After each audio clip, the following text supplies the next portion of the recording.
Did you know your property may be on a loop supply? This can cause major issues if you're looking at getting an EV charging point installed. Today I'm going to show you what can be involved in the unlooping of your supply, and I'm going to explain what a loop supply is.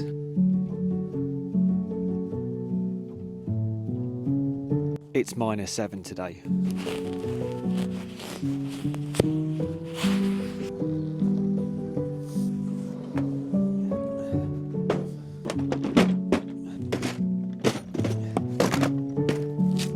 This job started in August 2023. Depending on when you watch this, it is now January 2024. And it's taken such a long time because this property was on a looped supply. And that is why this road has been dug up and we've got cable joints in place here. The property behind me is actually two properties, and it had one supply feeding the first property and then it was looped to the second one. This is not acceptable when you want an EV charging point installed. So what's basically happened here is the property's been knocked into one. Despite this, it's still a loop supply and it still needed to be unlooped. Because of the road closure, council needed to get involved for permission to close it, etc, etc. It's just dragged on. It's taken a long time, and I wanted to share this with you to show you what can be potentially involved in the unlooping of your property. So what we have here is this cable here was the loop into this new meter box, and what they've had to do is pull in a new cable from the street, from the trench you just saw me in, which is now this cable here. This one has been disconnected, so the original supply to the other property is still in place. This job was only carried out yesterday, which is why the groundworks haven't been put back yet. They may come back today and sort that out. We'll see. So what I'm doing today is I'm installing an external consumer unit next to this meter box. The consumer unit inside the house isn't suitable and they wanted the installation kept outside, which is fine. So that's why we're doing that. And then we're going to run an EV Ultra cable along to the other side of the property where I'm going to install an Indra charger, and they potentially might be having solar in the future. So we've gone for the Indra charger over the Omi.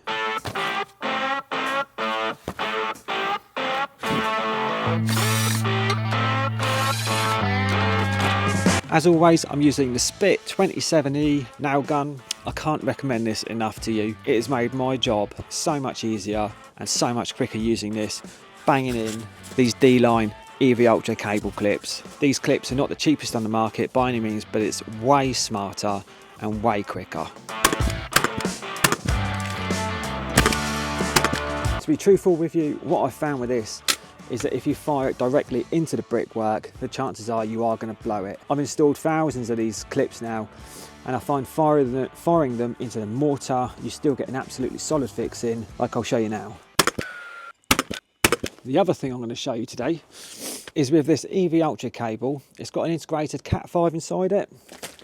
I'm going to be using one of the 4 pairs for the load curtailment, and I'm going to use the other 3 pairs to hardwire the internet connection, which I haven't showed you yet. And that is why this EV Ultra cable is so useful.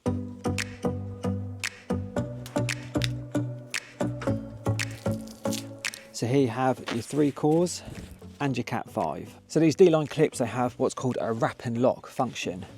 So you sit your cable back, fold the top bit over a little bit, and then fold the long bit over the top of that, and then push it in. Nice and easy.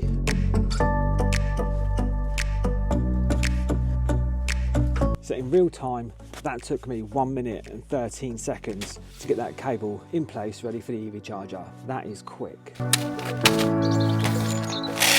This is external grade Cat 5 cable that I'm installing, and this is going to go from the router to the meter box where I've got the other Cat 5 linked through from the EV Ultra, and I'm just going to click this direct. Time for a cup of coffee and a biscuit. I'm just going to spend a couple of minutes relocating my workbench and tools to where I'm working on a charger. So let's get on with the Indra. The Indra charger is available as a tethered or untethered unit. This charger works off 4G, Wi-Fi, or you can hardwire the internet connection, which is always my preference. In the box you get the fixings, mounting bracket and certificate of compliance, which you must issue to your customer. Now it's all unboxed, it's time to measure where the charger is going to go and get that mounting bracket levelled. This is my battery Makita SDS drill with the dust extractor. This has turned out to be an absolute dream. Time to get that bracket mounted. The Indra comes with 2 cable entry holes here. The 25mm one, my EV Ultra, is going to go on the left hand side, and they have a smaller 20mm one which you could put a 16 in if you were running a Cat 5 separately for the data, but because I'm using the EV Ultra cable with the Cat 5, we don't need to do that, so it's just the one hole. This is called a deburring tool. You can use this on metal or plastic. It just gives you a nice clean finish and you get that gland up nicely, so just get yourself one of these, only a couple of quid on Amazon, and you get a nicer finish. And then pop your 25mm stuffing gland in if you're using high tough, which I am today, and then nip it up. I struggled a little bit mounting this charger. The wall was not level, which gave it a snug fit. And then in this packet, you'll have a little screw, which you just need to secure the charger to the bracket.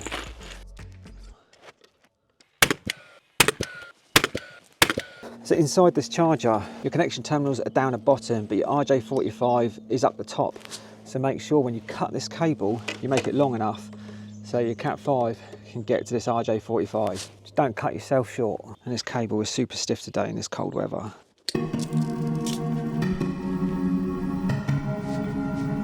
So I've got my cable stripped off here. You can't ferrule these ones up because they've got like these Wago connectors, and you can't do the Wago connectors up with it. So leave them like that. And then what I'm going to do first of all with my Cat 5 is terminate my brown and my brown white for my CT, and they have some terminals just down here in the bottom, and you're going to need a punch down tool for this, which if you don't know looks like that. And then I'm going to strip back the ends of my blue, green and orange pair and connect them into an RJ45. And that is that done. And all you do with that is pop it into the RJ45 connection there, which is a bit snug. So this is when my Cat 5 cable has come through the wall and it's just ran around the back and plugged in the back of the router. So before I get on my testing, I thought I'd introduce you to the Notability app that I use. When I carry out my testing, I fill out the certs when I get home, and here I can just take photos of the whole job, take notes of all my test results, and I also use this for site visits. It looks professional. You can take your photos, and then also all that information is transferred to your mobile phone or your computer, which means you don't run the risk of losing your notepad. So what you have here on the first page, you can just say new, so just select new. I'm just protecting all my other jobs there. And then at the top, you can just input your client's details. And then what you can do with your Apple Pencil is you can literally take notes, you can select photo, push that there, take photos, put it in there, job done. And then you can also, if you work with other people, you can then email this to them or your clients or whoever's required. So it's a really good app to download and get the hang of. So how would you know if you're on a loop supply? Well, there's a couple of clues and I'll show you them now. So this here is called your cutout. And as you can see, there is one cable coming into the bottom of it. This is the live and this is the neutral, line and neutral. If you had a loop supply, you can see another ducting there where this used to be a loop supply and there was another cable coming out of there into these two also. So if you have this, you're definitely on a looped supply. It's not often you'll find a loop supply on a detached house. This used to be 2 houses, and it was obviously the easiest way to supply both properties was to feed one and then loop to the other. You'll probably find loop supplies also most commonly on terraced housing, where underneath your stairs, the consumer unit is back to back with next door neighbours. If this is the case, you'll either have one cable going in or you'll have 2. If you only have one cable and it's coming straight through your neighbour's wall, again, you're on a looped supply. Sometimes this isn't always obvious and it goes underneath the floorboards and into your cutout.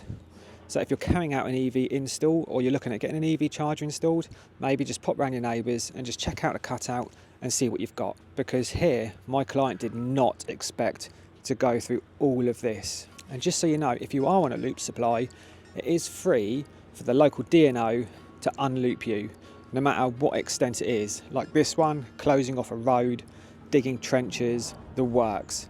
It was all at 0 cost. Now it's time to get out the Mega EV adapter and get on with testing and commissioning of this charger. I'm going to run through a series of tests, and here you can see that Notability app in action. So on your Indra, when you finish, if you have a solid white light, that means that this is set up and ready to go. With the Indra, there's a QR code on the box that you can scan, and it will give you a full set of really in-depth installation instructions.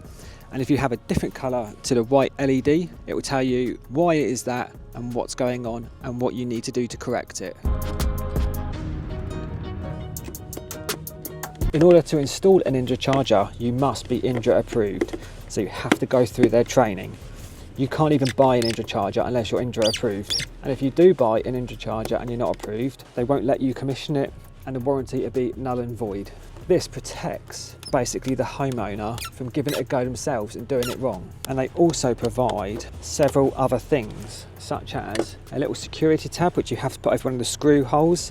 It's a little tamper-proof seal, so they know if someone's tampered on it, if there's some remedial works to go on. And they also provide a cable tie which has got to go around the CT again, so no one can tamper with it.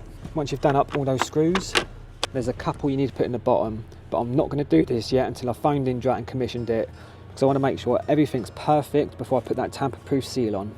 So I've just finished on the phone with Indra, charger's commissioned, and Indra has run through with my client what to do next, because when you're on the OVO Anytime tariff, you don't use the Indra app, you use a web-based app at the minute called Caluso. Best thing to do, it's a little bit complicated. Once you've commissioned this, just get Indra to talk to your client and they'll talk them through everything that they need to do. So now that's done, I can put my tamper-proof seal over my screw hole, like that, and then put the front cover on. And then what you'll have for the final touch is two little screws which fix underneath to fix the front plate on.